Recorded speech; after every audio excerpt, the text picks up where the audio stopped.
What up, everybody? It's AJ, and welcome to a Assassin's Creed Shadows beginner's guide, I guess, in a way, for those who are wanting to learn how to get a head start when jumping into this game.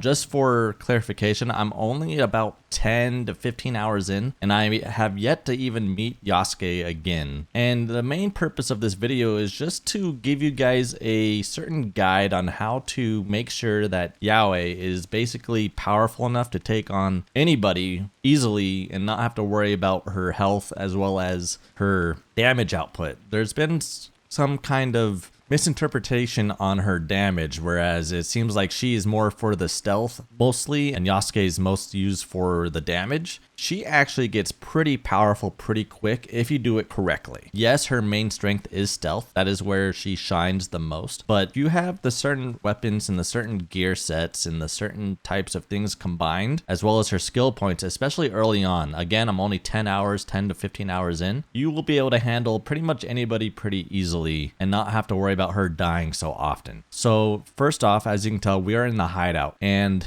what I want to show first is the skills. So first off, her basic best weapon to start is going to be the katana. However, she will also get two other weapons later on, which are a kusarigama and the tanto. You get these after taking care of the two first bosses after the prologue. They each provide different play styles. The tanto is mostly used for the quick stabs and assassinations. This is like your assassin's weapon. This is if you want to not do any combat and you want to just be in stealth and you want to go up and do a lot of damage undetected, this is the weapon that you would preferably use. The kusarigama is AoE, a chain and everything. It's you swipe around with the chain and you're able to group things up. And the katana is the balance weapon. This is what she starts off with. And this is what I prefer playing with as her, just because of the parry system as well as the amount of damage you're able to do with this weapon is pretty good if you do it correctly. Just to start off, I will show off what I have currently for my skills.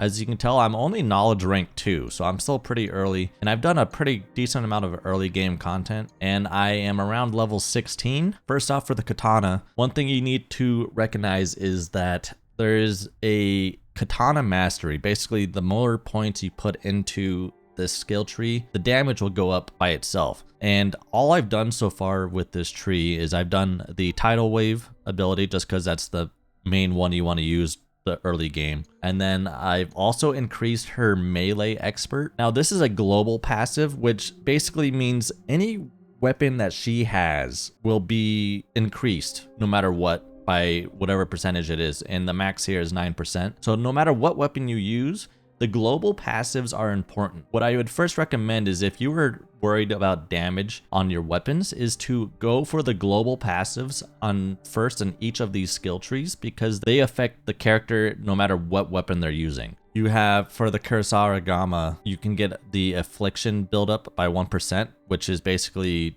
how fast they get bleed or how fast they get poison, so that is one passive that you can go for. And then for the tanto, you can also increase armor piercing as well as damage from behind. So again, the global passives, if you increase these maxed, you will be doing a lot of damage as Naoe on top of what her weapons basically do as well. So if you team up all of these skills together with the global passives as well as the assassin's tree, which increases with like damage on vulnerable enemies. So whenever an enemy is yellow, it means they're vulnerable. If you increase that, the damage is higher. So it is important that you do this as well. And then also damage at night. You're gonna be doing some missions at night, so the more damage, the better. So global passives are a major key to making sure that Naoe is doing pretty good damage early on. It is probably the first skills you want to focus on besides some of the essentials. Another thing is her weapon. If you get to the uncommon weapons and then the legendary weapons, you can get some pretty good combinations of perks that in tandem makes you do a lot of damage to enemies, and they go down pretty fast. If you're planning on like 100%ing this, you're gonna be fine doing damage, because by 100%ing this game, you're finding all the secrets, all the hidden treasures, all the legendary gear, all the perks, and all the engravings by doing all that, you're going to immediately be able to build something that will be able to do an insane amount of damage anyway. Good katanas that you would like to look for early on are anything that does damage bonuses to certain aspects of either when they're vulnerable or if it's just critical damage or anything like that. That brings me to the next important thing is your hideout. It is important that you actually upgrade your hideout because by doing so, you're able to get like the forge to level 2, which allows you to put engravings. And then if you increase the stable to level 2, your scouts are only needing to be using 1 scout in order to retrieve resources from castles or bandit campsites and things like that nature. At the start, it starts off with 2, which is way more easily efficient, and you're able to get more resources back. Another thing is you can just go straight through the main story and not worry about any of the side content, but you run the risk of missing out on some really good items and really good perks that you are able to put together in order to take care of enemies easily. It's the same with every Assassin's Creed game. If you go in and you go to every synchronization point and do all the stuff that is around every synchronization point, you will find yourself over leveled or